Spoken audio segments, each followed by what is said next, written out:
अग्रे वसति लक्ष्मी करमध्ये सरस्वती करमूले सदा गौरी प्रभारे करदर्शनम् रवये नमः भानवे नमः रवये नमः भानवे नमः समुद्रवसने देवी पर्वतस्तनमण्डिते विष्णुपत्नी नमस्तुभ्यं पादस्पर्शं क्षमस्व मे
നാളെ വിഷുവിൻ്റെ പുലരി എത്തുകയാണ്. വിഷുവിൻ്റെ പ്രഭാതത്തെ വരവേൽക്കുവാൻ ഇന്നേ തയ്യാറാകേണ്ടതുണ്ട്. മനസ്സുകൊണ്ട് പ്രകൃതി എന്നോ തയ്യാറായി കഴിഞ്ഞു. വിഷുവിന് കണിയൊരുക്കുവാൻ കണിക്കൂട്ടങ്ങൾ വാങ്ങിക്കൂട്ടുവാനുള്ള ഒരുക്കത്തിനാണ് നാം ഉള്ളത്. പ്രകൃതിയോട് ഇത്ര ചേർന്ന് നിൽക്കുന്ന ഒരാഘോഷം, ആ ആഘോഷത്തിന് ഒത്തുചേരുവാൻ നാം എല്ലാവരും തീരുമാനിക്കുമ്പോൾ ഒരു നല്ല വിഷുക്കാലം എല്ലാവർക്കും ഉണ്ടാകട്ടെ എന്ന്, വിഷു മുതൽ അങ്ങോട്ട് എല്ലാവർക്കും നന്മ മാത്രം ഉണ്ടാകട്ടെ എന്ന് പ്രാർത്ഥിച്ചുകൊണ്ട് വിഷുവിൻ്റെ തലേനാൾ വിഷുവിനെക്കുറിച്ച് പറയുവാനായി മാറ്റിവെക്കുകയാണ്, കാഴ്ചകൾക്കായി മാറ്റിവെക്കുകയാണ്. അപ്പോൾ അതുപോലെ അമ്മയുടെ വാക്കുകളിൽ നിന്ന് തന്നെ ആരംഭിക്കാം ചിന്താമൃതം.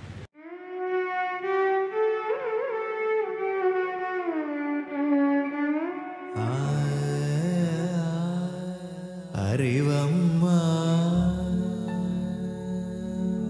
അലിവമ്മ അമൃതമ്മ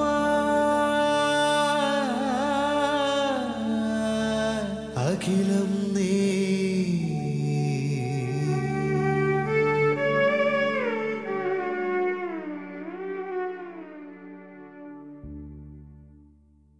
നമ്മുടെ ഈ ശരീരം ശാശ്വതമല്ല. അത് ഏത് നിമിഷവും നശിക്കാവുന്നതാണ്. എത്രയോ ജന്മങ്ങൾക്ക് ശേഷം കിട്ടുന്നതാണ് മനുഷ്യജന്മം. മൃഗതുല്യം ജീവിച്ച് അത് പാഴാക്കിയാൽ പിന്നെയും കൃമികീടങ്ങളായി ജനിക്കേണ്ടി വരും. അമ്മയുടെ ഈ വാക്കുകൾ ചിന്തയിൽ ദീപം തെളിയിക്കട്ടെ.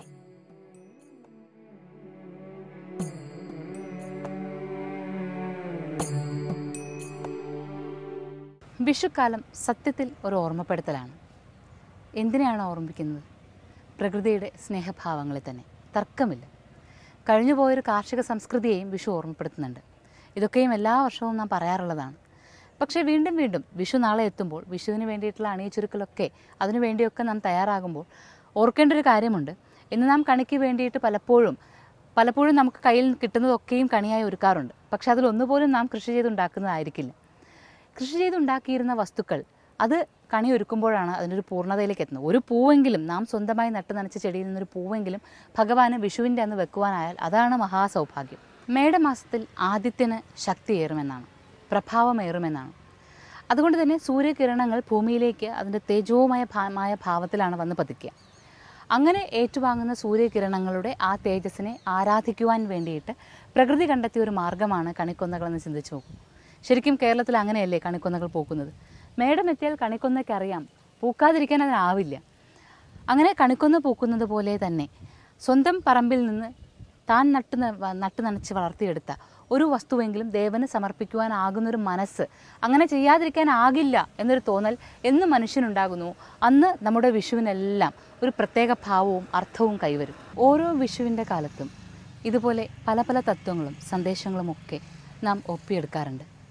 ഉദയാമൃതം വീണ്ടും വീണ്ടും പ്രകൃതിയുടെ ആ സൗന്ദര്യത്തെ അറിയുവാനും അതിൻ്റെ ചൈതന്യത്തെ ആവാഹിക്കുവാനും ശ്രമിക്കാറുമുണ്ട്. ഓരോ വർഷകാലത്തും നമുക്ക് ഓരോരോ ഉപദേശങ്ങൾ ലഭിക്കാറുണ്ട്. കഴിഞ്ഞ വിഷുക്കാലത്ത് കവിയും ഗുരുനാഥനുമായ ശ്രീ മധുസൂദനൻ നായരുടെ ഉപദേശമായിരുന്നു നമ്മെ സ്പർശിച്ചത്, നമ്മുടെ ഹൃദയത്തെ സ്പർശിച്ചത്. നാളെ വിഷു എത്തുമ്പോൾ ഇന്നേ ഗുരുവിൻ്റെ വാക്കിൻ്റെ ആ കൈനീട്ടം, അതിൽ നിന്ന് അടർത്തിയെടുത്ത ചില വാക്കുകൾ നമുക്ക് കേൾക്കാം. ഈ ജീവിതത്തെ ആ ഗുരുവിൻ്റെ വാക്കുകൾ കൊണ്ട്, പ്രചോദനങ്ങൾ കൊണ്ട് നിറയ്ക്കാം. വിഷുവെനിക്കെന്നും പ്രിയപ്പെട്ടവൾ, വിഷുവെനിക്കെന്നും പ്രിയപ്പെട്ടവൾ, ക്രൂരനിശകളിൽ നിന്നും വിളിച്ചുണർത്തും. വിഷു എനിക്കെന്നും പ്രിയപ്പെട്ടവൾ, ക്രൂരനിശകളിൽ നിന്നും വിളിച്ചുണർത്തും. കുട്ടിക്കാലത്ത് വിഷു എന്ന് വെച്ചാൽ കൈനീട്ടമായിരുന്നു എനിക്ക്. പണം കിട്ടും, അതുകൊണ്ട് സൂക്ഷിച്ചു വയ്ക്കുകയും ചെയ്യും. പിന്നെ നല്ലൊരു കണി വെളുപ്പാങ്കാലത്തുണ്ടാവും. കണിയുടെ അർത്ഥം എനിക്കറിയില്ലായിരുന്നു. കൈനീട്ടത്തിൻ്റെ അർത്ഥം കുട്ടിക്കാലത്ത് അത് പടക്കം വാങ്ങിക്കാൻ കൊള്ളാം എന്നുള്ള ഒരു ആകർഷണത്തിൽ ഒതുങ്ങി.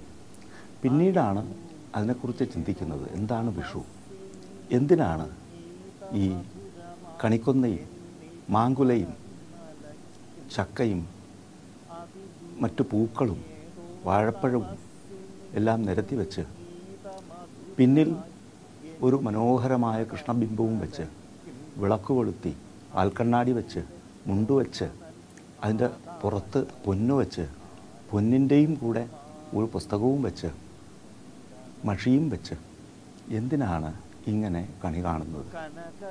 പിന്നീട് തെളിഞ്ഞു വന്നു, നമ്മുടെ പൂർവാചാരങ്ങളെല്ലാം മനോഹരമായ പ്രതീകങ്ങളാണ്.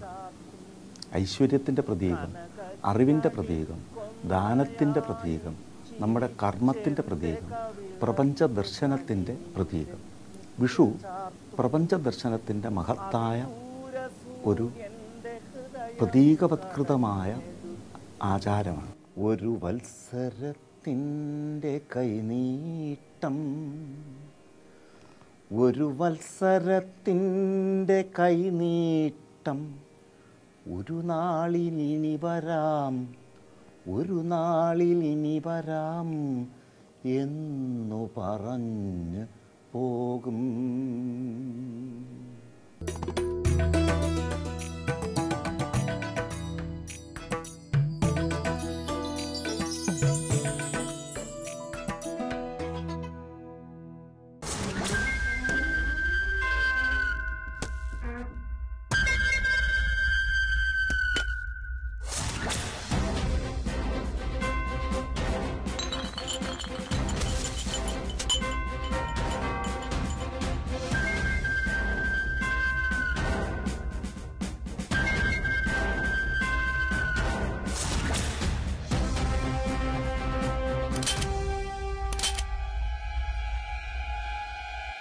Sorry, my pistol is not in working condition.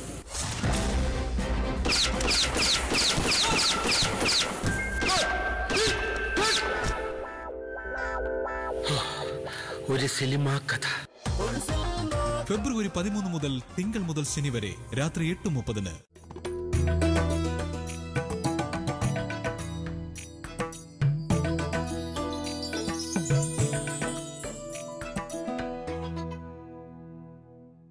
വിഷുവിന് ലഭിക്കുന്ന ഏറ്റവും വലിയ സൗഭാഗ്യം കൈനീട്ടമാണ്. കാരണവരുടെ കയ്യിൽ നിന്ന് ലഭിക്കുന്ന കൈനീട്ടം, ആ കൈനീട്ടത്തിൽ ധനലക്ഷ്മി സാന്നിധ്യമുണ്ട്. മാത്രമല്ല അത് കുടുംബത്തിലെ മുതിർന്നയാൾ നൽകുന്ന കൈനീട്ടമാണ്. മുതിർന്നയാൾ നൽകുന്ന ആ പണത്തിന് ഒരുപാട് മൂല്യമുണ്ട് എന്ന് കുഞ്ഞുകാലത്ത് നമുക്കറിയാമായിരുന്നു. പണത്തിൻ്റെ മൂല്യം മാത്രമല്ല നാം മനസ്സിലാക്കുക, കുഞ്ഞായിരിക്കുമ്പോൾ കുഞ്ഞിൽ നിന്ന് മുതിർന്നവർക്ക് ലഭിക്കുന്ന അല്ലെങ്കിൽ മുതിർന്നവരിൽ നിന്ന് കുഞ്ഞിന് ലഭിക്കുന്ന ആ സൗഭാഗ്യങ്ങളെ സന്തോഷങ്ങളെ നേരിട്ട് കാണുകയായിരുന്നു വിഷുവിൻ്റെ കാലത്ത് നാം. കൈനീട്ടം ലഭിക്കുന്നതിലൂടെ നമുക്ക് സംഭവിക്കുന്നത് അതായിരുന്നു. അങ്ങനെ തന്നെ നിഷ്കളങ്കമായ ഭാവം ഉണ്ണികൃഷ്ണൻ ഉള്ളതുകൊണ്ടാണ് വിഷുവുമായി ഏറ്റവും ചേർന്ന് ഉണ്ണിക്കണ്ണൻ്റെ രൂപത്തെ ആരാധിക്കുകയും ഉണ്ണിക്കണ്ണൻ്റെ ക്ഷേത്രങ്ങളിൽ ദർശനം നടത്തുമ്പോൾ മഹാപുണ്യമായി മനസ്സ് നിറയുകയും ഒക്കെ ചെയ്യുന്നത്. എല്ലാ വിഷുക്കാലത്തും ഓരോ ക്ഷേത്രങ്ങളിൽ നാം തീർച്ചയായും ദർശനം നടത്താറുണ്ട്. ആ ദർശനത്തിലൂടെ മഹാപുണ്യത്തെ അറിയാറുമുണ്ട്. കഴിഞ്ഞ വിഷുക്കാലത്ത് നാം തഴവ ശ്രീകൃഷ്ണസ്വാമി ക്ഷേത്രത്തിലാണ് ഉണ്ടായിരുന്നത്. അതീവ മനോഹരമായ വിശ്വാസങ്ങൾ നിലകൊള്ളുന്ന മനോഹരമായ പുരാതനമായ ക്ഷേത്രം. ഇന്ന് നമുക്ക് വിഷുവിൻ്റെ തലേനാൾ വിഷുവിനെ വരവേൽക്കുന്ന കാഴ്ചകളുമായി ഒത്തുചേർന്നിരിക്കുമ്പോൾ തഴവ ക്ഷേത്രത്തിൻ്റെ കാഴ്ചകളിലേക്ക് ഒന്ന് പോയി മടങ്ങി വരാം.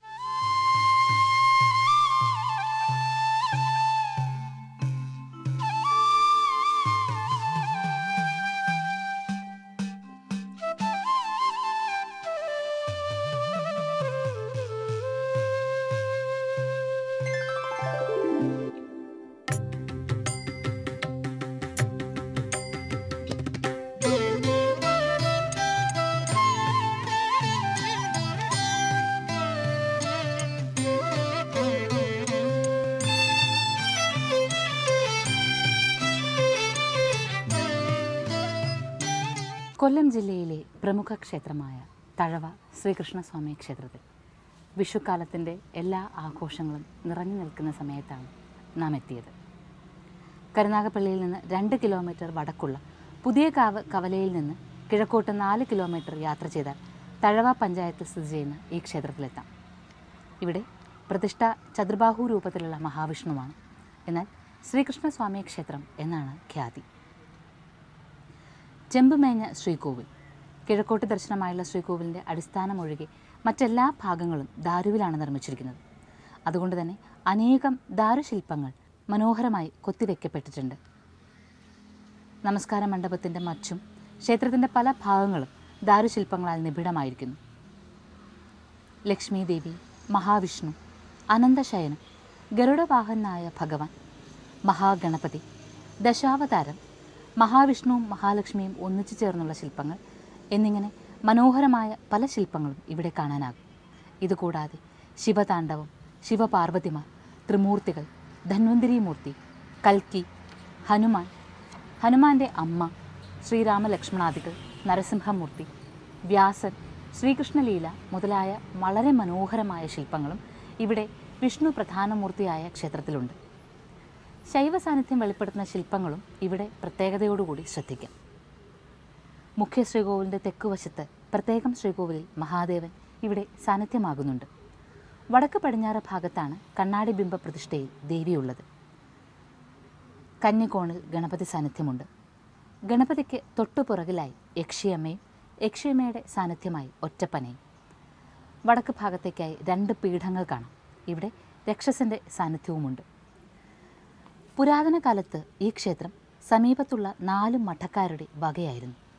വഞ്ചിയൂരില്ലം, നാറാലിൽ മഠം, വെങ്കടയ്ക്കൽ ഇല്ലം, പടിഞ്ഞാറ്റിടത്തു മഠം എന്നിവയായിരുന്നു ആ 4 മഠങ്ങൾ. ഈ 4 മഠങ്ങൾക്കും തിരുനെല്ലിയുമായി ബന്ധമുണ്ടായിരുന്നു.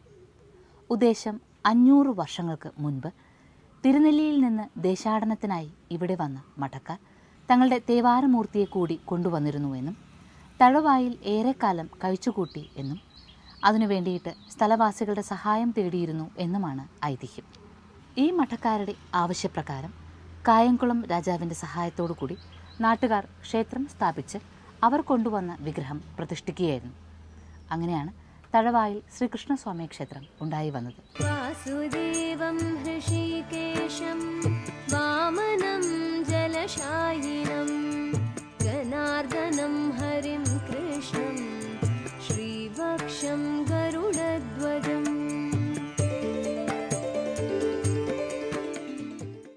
വിഷുവിൻ്റെ തലേനാൾ തഴവ ശ്രീകൃഷ്ണസ്വാമി ക്ഷേത്രത്തിൻ്റെ പ്രത്യേകതകളും കാഴ്ചകളും മനസ്സിലാക്കുമ്പോൾ അതുപോലെ തന്നെ ശ്രീകൃഷ്ണ ഭാവത്തിൻ്റെ എല്ലാ മനോഹാരിതയും നിറഞ്ഞു നിൽക്കുന്ന മറ്റൊരു ക്ഷേത്രഭൂമി തിരുവനന്തപുരത്തുണ്ട്.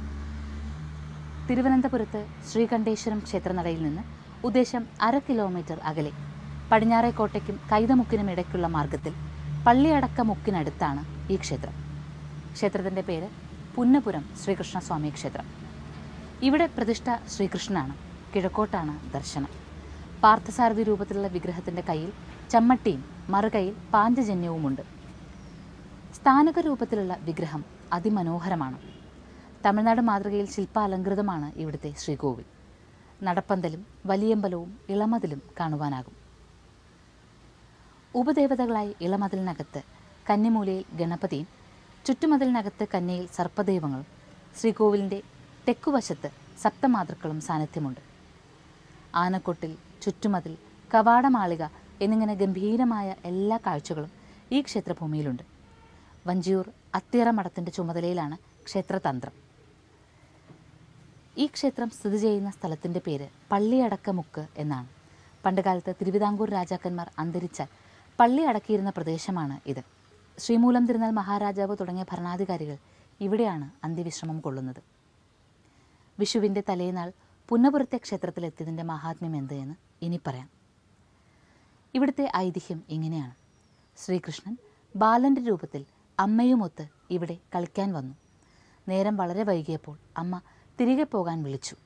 അമ്മയോട് പിന്നെ വരാം എന്ന് ശ്രീകൃഷ്ണൻ പറയുകയും വീണ്ടും കളിച്ചുകൊണ്ടേ നിന്നുവെന്നും പിന്നെ മടങ്ങിപ്പോയില്ല എന്നുമാണ് ഐതിഹ്യം. അമ്മയോട് പിന്നെ വരാം എന്ന് പറഞ്ഞതുകൊണ്ട് ആ മറുപടി കാലാന്തരത്തിൽ പുന്നപുരമായി മാറി എന്ന ഐതിഹ്യം. ഇവിടെ മറുഭാഗത്തുള്ള വീതിയിൽ പുന്നപുരം ദേവീക്ഷേത്രത്തിൽ പടിഞ്ഞാറോട്ട് ദർശനമായി കുടികൊള്ളുന്നത് ശ്രീകൃഷ്ണൻ്റെ അമ്മയാണ് എന്നും ഐതിഹ്യമുണ്ട്. പുന്നമരങ്ങൾ ധാരാളമുണ്ടായിരുന്ന പ്രദേശമാണ് പുന്നപുരം എന്നറിയപ്പെട്ടത് എന്ന് മറ്റൊരു ഐതിഹ്യവും കേൾക്കാം. ഉണ്ണുനീലി സന്ദേശത്തിൽ പുന്നപ്പൂവിൻ പരിമളഭൃതാം മാരുതേ നാനുയാതോ എന്ന് പടിഞ്ഞാറേക്കോട്ട ഭാഗത്തെപ്പറ്റി വർണ്ണിക്കുന്നതിനാൽ അക്കാലത്ത് പൂമണം കാറ്റിൽ കലർത്തുന്ന അനേകം പുന്നമരങ്ങൾ ഇവിടെ ഉണ്ടായിരുന്നു എന്ന് മനസ്സിലാക്കാനാകുന്നതുകൊണ്ട് പുന്നപുരം എന്ന നാമത്തിന് പിന്നിൽ പുന്നമരങ്ങൾ തന്നെയാണ് എന്ന് വിശ്വസിക്കുന്നതും യുക്തിപൂർവമാണ്. ഏതായാലും വിഷുക്കാലത്ത് 2 ക്ഷേത്രങ്ങളിൽ ശ്രീകൃഷ്ണ സാന്നിധ്യങ്ങൾ കാണുവാനാകുമ്പോൾ ഈ ഒരു വിഷുക്കാലത്ത് ഐശ്വര്യം നിറഞ്ഞ എല്ലാ അവസ്ഥകളും ഏവർക്കും ഉണ്ടാകട്ടെ എന്നും പ്രാർത്ഥിക്കുന്നു. ഗുരുനാഥൻ തുണ ചെയ്യുക സന്തതം, തിരുനാമങ്ങൾ നാവിന്മേലെപ്പോഴും പിരിയാതെ ഇരിക്കണം നമ്മുടെ നരജന്മം സഫലമാക്കിയിടുവാൻ.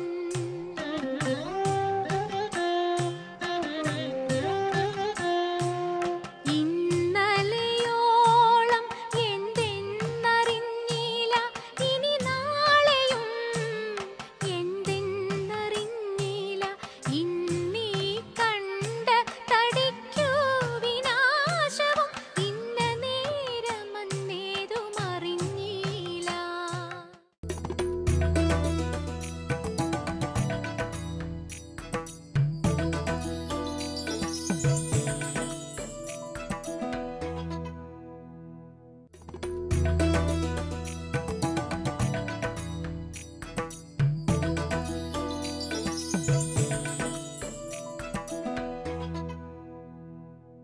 എല്ലാ ആചാരങ്ങൾക്ക് പിന്നിലും മുൻപ് കാലത്ത് ചില നിഷ്ഠകളുണ്ടായിരുന്നു. നിഷ്ഠകളെ അറിഞ്ഞ് ജീവിച്ചവരായിരുന്നു നാം. ആ നിഷ്ഠകൾക്കെല്ലാം തന്നെ എപ്പോഴും നമുക്ക് എടുത്തു പറയാനാകുന്ന പ്രത്യേകതകൾ എന്ന് പറഞ്ഞാൽ അത് ആ കാലവുമായി, ആ കാലാവസ്ഥയുമായി ചേർന്ന് നിൽക്കുന്ന പ്രത്യേകതകളായിരുന്നു.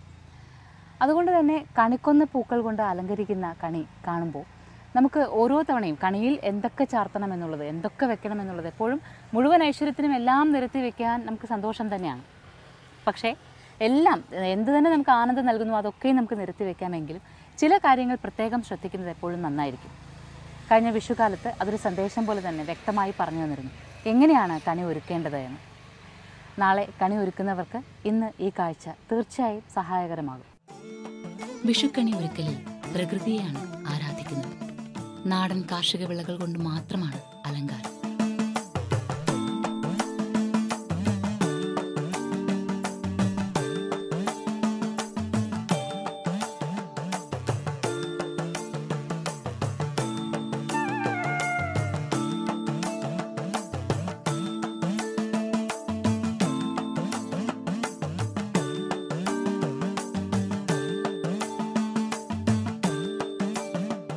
നാളികേരത്തിന്റെ കണ്ണുകളിൽ മുഖം വരച്ചു ചേർത്ത് മഹാദേവനായി സങ്കല്പിക്കുന്നു. 1/3 വെള്ളമായ കണിവെള്ളരിയെ ഭൂമിദേവിയായി സങ്കല്പിക്കുന്നു. വെള്ളരിയിൽ പണ്ടം ചാർത്തി കണിക്കൊരുക്കുന്നു. 2 പച്ചത്തേങ്ങയുടെ തുണ്ടുകൾ ചെറുതായി കീറി തമ്മിൽ കൂട്ടിക്കെട്ടി കണിക്ക് വെച്ചാൽ ആ വർഷം ദാമ്പത്യബന്ധം ഉറപ്പുള്ളതാകും എന്ന് വിശ്വാസം.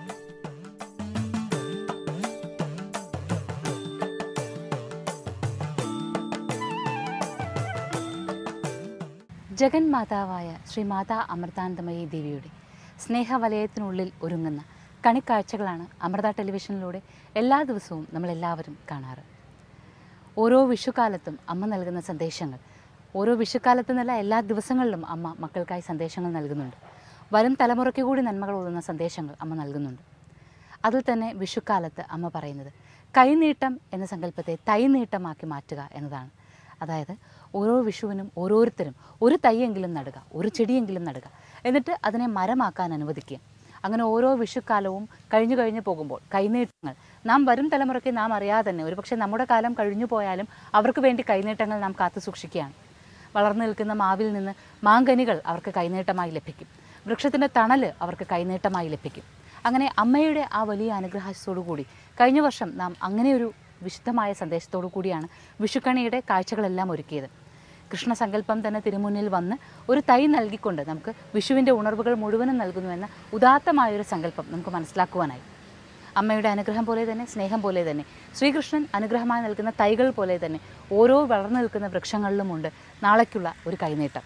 ആ കൈനീട്ടത്തിന് വേണ്ടി ഇന്നേ തയ്യാറായി വെക്കുക മനസ്സിനെ. വരും തലമുറയ്ക്ക് എല്ലാ നന്മകളും കണിക്കൊന്നകളുടെ പുഷ്പിച്ച അവസ്ഥയും വസന്തത്തെ സ്വാഗതം ചെയ്യുവാനുള്ള മനസ്സിൻ്റെ അവസ്ഥകളുമൊക്കെ ഉണ്ടാകട്ടെ എന്ന് മനസ്സ് നിറഞ്ഞ് നമുക്ക് പ്രാർത്ഥിക്കാം. കണി കാണും നേരം കണ്ണനാ മുന്നിയെ കണി കാണുവാൻ ഒരു വിഷുക്കാലം കൂടി. സുഹൃത്തായി സഹയാത്രിയായി കണ്ണൻ നമ്മോടൊപ്പമുണ്ട്. കണ്ണുപൊത്തി നമ്മെ നടത്തിച്ച് മനോഹരമായ കണി കാണിക്കുവാൻ, സ്നേഹച്ചിരി കൊണ്ട് വിരുന്നൊരുക്കുവാൻ കണ്ണനുണ്ട്. കണി കാണും നേരം കമല നേത്രന്റെ നിറമേറും മഞ്ഞത്തുകിൽ ചാർത്തി. ഈ അണിയിച്ചൊരുക്കിയ കണിയിൽ പ്രകൃതിയുടെ കയ്യൊപ്പ് പതിഞ്ഞിട്ടുണ്ട്. മണ്ണിൽ വിളയുന്നതെല്ലാം പൊന്നാണ് എന്ന് പഠിപ്പിച്ച പഴമയുടെ ആ പാഠം. ഭഗവാനെ മലർമാതിൻ കാന്തൻ വസുദേവാത്മജൻ പുലർക്കാലേ പാടി കുഴലൂതി കിലുകിലേ കിലുങ്ങും ഒപ്പം അമ്മയുടെ സ്നേഹവും കത്തിച്ചു വെച്ച നിലവിളക്ക് പോലെ അമ്മയുടെ ചിരി, അത് നൽകുന്ന വിശ്വാസം. ഓരോ മനുഷ്യനും എന്നും കാണുവാൻ ആഗ്രഹിക്കുന്ന കണി ഇതാണ്. പുലർക്കാലേ പാടി കുഴലൂതി കിലുകിലേ. ഈശ്വരൻ നമ്മോട് പറയുന്നുണ്ട്, ഈ അമ്മയെപ്പോലെ പ്രകൃതിയെയും സ്നേഹിക്കാൻ, ഓരോ മരവും നട്ടുപിടിപ്പിക്കാൻ. വിഷു കൈനീട്ടമല്ല, വിഷു തൈനീട്ടമാണ് ഈ കാലഘട്ടത്തിന്റെ ആവശ്യം. നടക്കുമ്പോൾ വിശക്കുമ്പോൾ വെണ്ണ കവർന്നുണ്ണും കൃഷ്ണ അടുത്തു വാ ഉണ്ണി കണി കാണാൻ. അങ്ങനെ നാം തൈ നടുവാൻ തുടങ്ങുമ്പോൾ കണ്ണൻ എന്നും നമ്മോടൊപ്പം ആനന്ദത്തോടെ സന്തോഷത്തോടെ നൃത്തമാടാൻ തുടങ്ങും. അതാണ് യഥാർത്ഥ വിഷുക്കാലം. കൃഷ്ണ അടുത്തു വാ ഉണ്ണി കണി കാണാൻ. കഴിഞ്ഞുപോയ കാലത്തെ വിഷുവിനെയെല്ലാം വീണ്ടും ഓർമ്മപ്പെടുത്തിയത് അതിൻ്റെ സന്ദേശങ്ങളും നന്മകളുമെല്ലാം നാളെ വിഷു ഒരുക്കുമ്പോൾ മനസ്സിലുണ്ടാകട്ടെ എന്ന് കരുതി തന്നെയാണ്. അതെ, മനസ്സിലുണ്ടാകണം, പ്രവൃത്തിയിലുണ്ടാകണം, ചിന്തകളിലുണ്ടാകണം, കർമ്മത്തിലുണ്ടാകണം. എല്ലാ നന്മകളും വിഷുവിന് വേണ്ടിയിട്ട്, വിഷു തുടങ്ങിക്കഴിഞ്ഞാൽ പിന്നീട് പുതിയൊരു കാലം തുടങ്ങുകയാണ് എന്നാണ്. അപ്പോൾ ആ പുതിയ കാലത്തിൽ എല്ലാ നന്മകളും ഉണ്ടാകട്ടെ എന്ന പ്രാർത്ഥനകളുണ്ട്. നാളെ എത്തുന്ന വിഷുവിന് വേണ്ടിയിട്ട് ഉദയാമൃതവും തയ്യാറാകുന്നുണ്ട്. കേരളത്തിലെ അതിപ്രസിദ്ധമായ ഒരു ശ്രീകൃഷ്ണസ്വാമി ക്ഷേത്രത്തിലാണ് നിങ്ങൾക്കായുള്ള വിഷുക്കണി ഒരുക്കുന്നത്. നാം എല്ലാവരും ഒരുമിച്ചാണ് ആ വിഷുക്കണി കാണുന്നത്. അതുകൊണ്ട് നാളെ പ്രഭാതത്തിൽ മനസ്സിനെ തയ്യാറാക്കി വിഷുക്കണി കണ്ട് കുടുംബ ബന്ധങ്ങളുടെ സ്നേഹ ഊഷ്മള ഭാവങ്ങളെല്ലാം അറിഞ്ഞ് കൈനീട്ടങ്ങൾ, പിതൃക്കളിൽ നിന്ന് ആ കൈനീട്ടങ്ങൾ വാങ്ങി നിറഞ്ഞ മനസ്സോടുകൂടി കാത്തിരിക്കുക. പ്രഭാതത്തിൽ ഉദയാമൃതത്തിൻ്റെ കാഴ്ചയിൽ ആ മഹാക്ഷേത്രത്തിൽ, ശ്രീകൃഷ്ണ സാന്നിധ്യമുള്ള മഹാക്ഷേത്രത്തിൻ്റെ വിഷുക്കാഴ്ചകളുമായി നമുക്ക് ഒത്തുചേരാം. ഇന്ന് നന്മകൾ നേരുന്നു. നമസ്കാരം. വാസുദേവം ഹൃഷികേശം